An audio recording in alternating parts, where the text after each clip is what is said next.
is what it's going to be. And as we proceed on, we're going to see what should have been a short trip from Egypt to the Promised Land is going to turn into a much longer journey.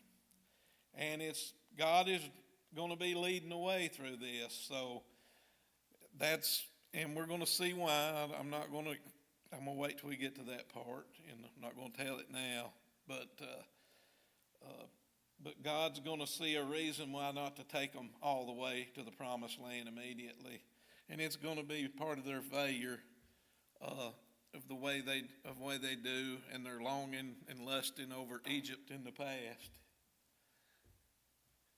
And so I'm going to pick up here in chapter 10, and I'll read verses 1 through 3. Of course, we're glad you folks are here this morning. We're in the book of Numbers this morning, chapter 10. We're going to pick up in verse 1. We're about to start the chapter, just so you know where we're at anyway. All right. And the Lord spake unto Moses, saying, Make thee 2 trumpets of silver, of whole piece shalt thou make them, that thou mayest use them for the calling of the assembly, and for the journeying of the camps. And when they shall blow with them, all the assembly shall assemble themselves to thee at the door of the tabernacle of the congregation. All right, these 2 trumpets of silver, people who study have an idea of what they think the trumpets may have looked like. They've actually seen the trumpets on coins where they've dug them up from the ground before, and they thought that's what and also on the Ark of Titus, if you guys remember, back in Rome, they've got the Ark of Titus built when they sacked Jerusalem, pretty much destroyed the city, killed no telling how many people. Titus was a Roman general. He goes back, and he has this celebratory ark built, and it's got pictures of his victory and carrying the menorah and different things, and trumpets are on that. So that's where they kind of get an idea what these silver trumpets are, what they look like. But also on this, all of the assembly, we're going to see that God has given them a direction to blow these trumpets to gather the assembly, all the assembly. This is everyone. And it sounds, they're gathered at the front of the tabernacle, and you'd think everything's, it would be everybody would be happy to be there, be called. And part of this is a military exercise to get everybody in formation when they're going to move or if they're going to have battle, etc. We're going to read some of that. But as I was studying, I was looking up all of the assembly. And what God started with these trumpets of calling all the assembly, get them all together here at the front door of the tabernacle, so to say. Starts out as a great thing, but it goes into the future. And we're going to read in Isaiah. I'm going to turn to Isaiah. You don't have to. Let me get turned over here. We're going to read about the calling of the assembly, how it progresses over time up into the future when they no longer have the tabernacle, but they got the temple, so to say. They've got a permanent structure, and they're still following these rules that God has set forth all the way back here during the time of the Exodus, some of it. So let me turn to Isaiah chapter 1. And this is going to be at a period in time, if you remember, the nation of Israel started out as one under David and Solomon. And then after Solomon, his son comes along, and the nation becomes divided into what they call the northern and southern kingdom. The northern kingdom wanted to see fit to have their own way to worship God. I think they even erected their own their own place to worship, so to speak. I didn't go into depth on that. I'm just going by memory on that this morning. But they wanted, why should we have to go all the way to Jerusalem on the celebratory seasons when they have to? Why do we want to go all the way down there and we'll worship God up here the way we want to? Anyway, the nation becomes divided in the northern and southern kingdom. And it is ruled by bad kings, sometimes a good king, and it just kind of keeps going downhill and downhill. And then this northern kingdom finally falls before the southern kingdom. Southern kingdom is Judah, and that's going to be where Jerusalem is. But during this time, the Assyrians come in, and they wipe out the northern kingdom, pretty much demolish it. And they get down to Jerusalem, but they're not able. God keeps them out of Jerusalem. All right, so now we're at a period in time in Isaiah. I thought I had turned to Isaiah. Let me get over here.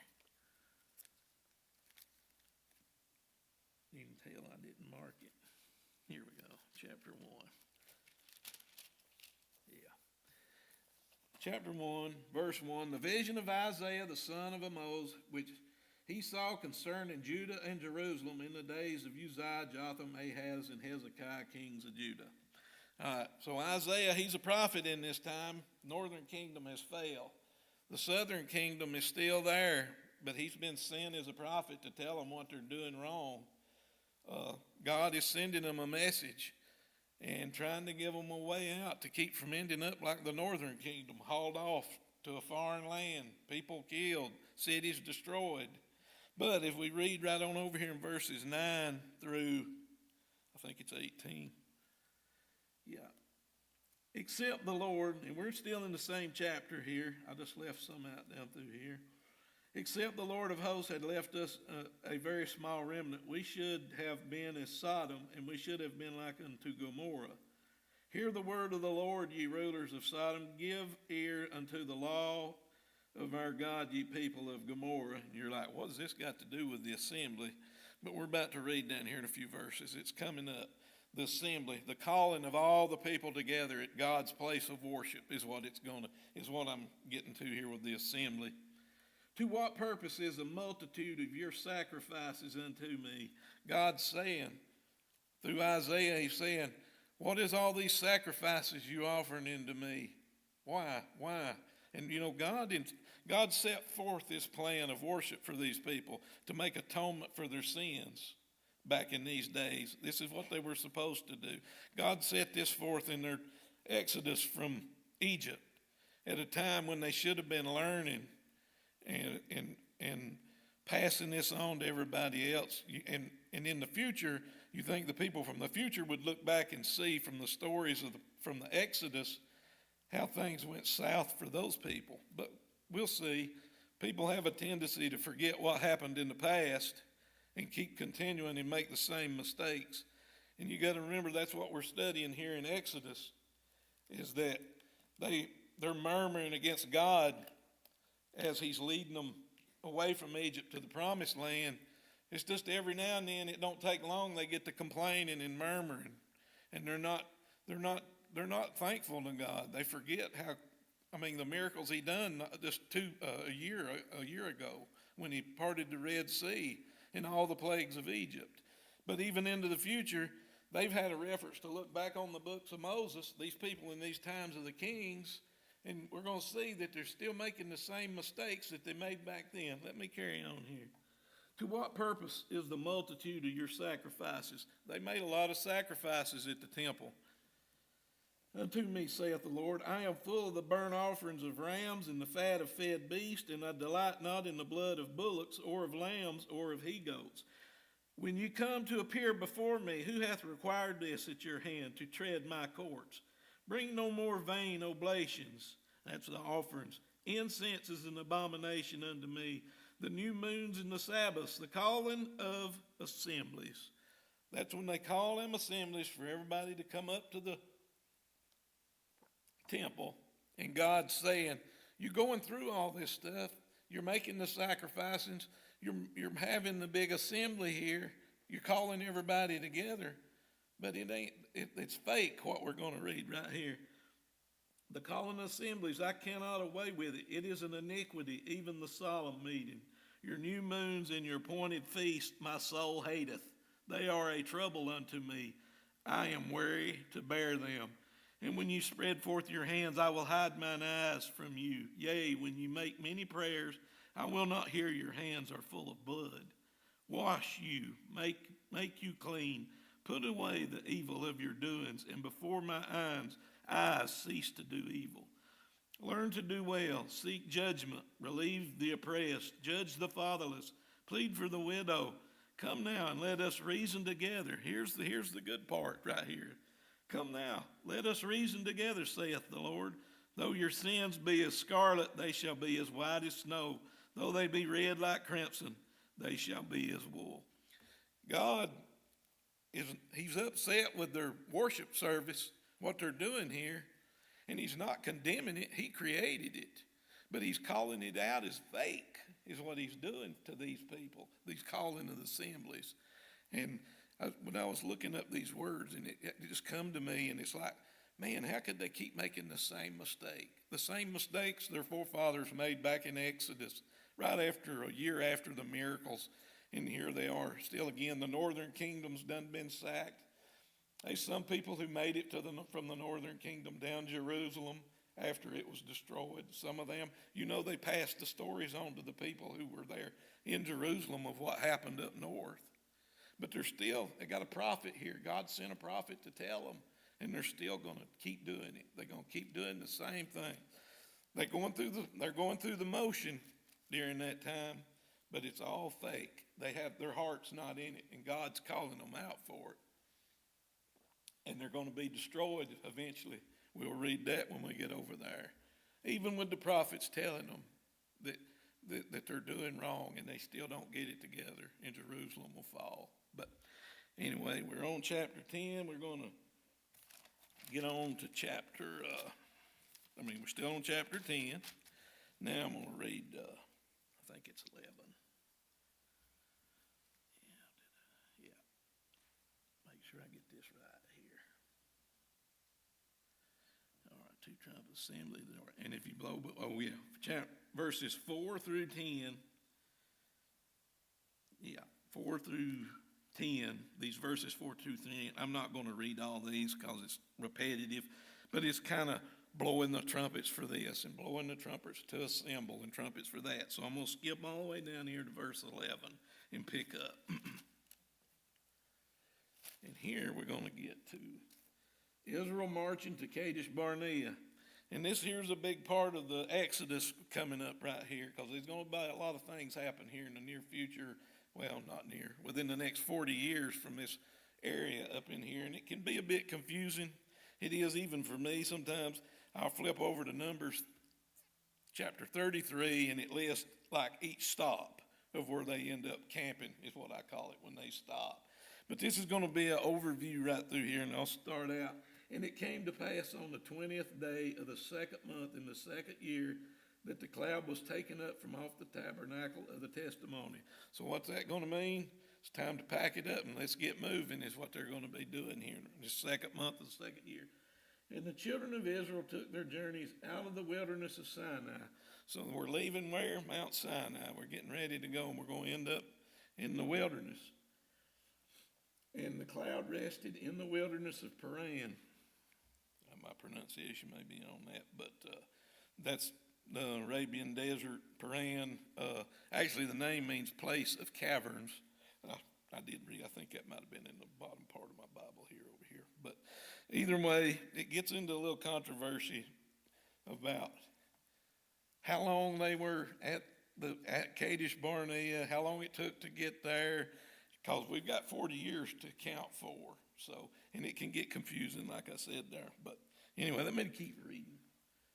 All right. And the cloud rested in the wilderness of Paran. And they first took their journey according to the commandment of the Lord by the hand of Moses. Main thing is that they've moved on and they're in the wilderness. And they're trying to get to the promised land that God promised them. All right. In the first place went the standard of the camp. That's verse 14 of the children of Judah, according to their armies, and over his host was Nahshon and the son of Amminadab. And over the host of the tribe of the children of Issachar was Nathaniel the son of Zuar.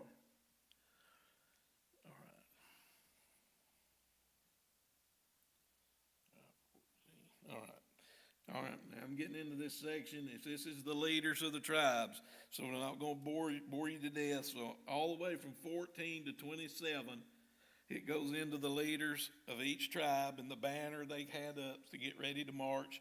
Of course, we know when they blow the trumpets, everybody's got their certain position they have to take before they start marching. But anyway, we'll pick up here in 28. Thus were the journeyings of the children of Israel according to their armies when they set forward. So all of them's according to their leaders, just like we got here in verse 28. All right, 29 through 32. And Moses said unto Hobab, the son of, I cannot say this, Raguel the Midianite, Moses' father-in-law. Yes, that is the same one, Jethro, that we learned met back in earlier in the Bible, Jethro. That's Moses' father-in-law, the Midianite. We are journeying unto the place of which the Lord said, I will give it you. Come thou with us, and we will do thee good. For the Lord hath spoken good concerning Israel. And he said unto him, I will not go. So Jethro's saying, I'm not going. But I will depart to mine own land and to my kindred. He's wanting to go back to Midian, where he's from. Of course, Moses has been there before. That's where he met Zipporah, if you remember her, Moses' wife. And he said, leave us not, I pray thee, for as much as thou knowest how we are to encamp in the wilderness, and thou mayest be to us instead of us. So he's saying, Jethro, you would be a help to us. You know this land. We're going to be traveling through here. So, you'd be like a set of eyes for them. And it shall be, if thou go with us, yea, it shall be that what goodness the Lord shall do unto us, the same we will do unto thee. All right. So Jethro declines here, but what we can find out in Judges 16, he ends up going. Judges, I'm going to turn to chapter 1, verse 16 of Judges. Y'all can just listen, don't have to flip over there. It takes me a while to get there anyway. Verse 16. And the children of the Kenite, Moses' father-in-law, that's Jethro, went up out of the city of the palm trees with the children of Judah into the wilderness of Judah, which lieth in the south of Arad, and they went and dwelt among the people. So that is saying that he ended up being there. That's not Midian, so he ended up going with them. I assume at this particular point in time, but he ended up there regardless, according to Judges. All right. Now I'm going to read 33 through 36 of Numbers, chapter 10. And they departed from the mount of the Lord 3 days' journey, and the ark of the covenant of the Lord went out before them in the 3 days' journey to search out a resting place for them. And the cloud of the Lord was upon them by day, and when they went out of the camp. And it came to pass, when the ark set forward, that Moses said, Rise up, Lord, and let thine enemies be scattered, and let them that hate thee flee before thee. And when it rested, he said, Return, O Lord, unto the many thousands of Israel. And you got to remember, that's a big crowd of people that's traveling through that land. And if that didn't put a little fear in your hometown after you've heard about the way they've been able to win a battle earlier, of course, it ain't always going to go that way. But they would be a powerful force to be reckoned with traveling through that part of the world, and it would put some people at unrest knowing that they were coming through your neighborhood. All right. Numbers. 3 months at Sinai, Numbers. All right. Got all that. So now we're going to pick up in chapter 11, verse 1. We'll read verses 1 through 3 of chapter 11. And when the people complained, it displeased the Lord, and the Lord heard it, and his anger was kindled, and the fire on the Lord burned among them, and consumed them that were in the uttermost parts of the camp. Yes, consumed them. And the people cried unto Moses, and when Moses prayed unto the Lord, the fire was quenched. And he called the name of the place Taberah, which means burning, just burning. Because the fire of the Lord burnt amongst them. Here we are, like I told you earlier, they're at another stage. They haven't been traveling long, and they're already complaining again. We've been complaining about food, and God sent them manna. They was complaining about water. God provided water.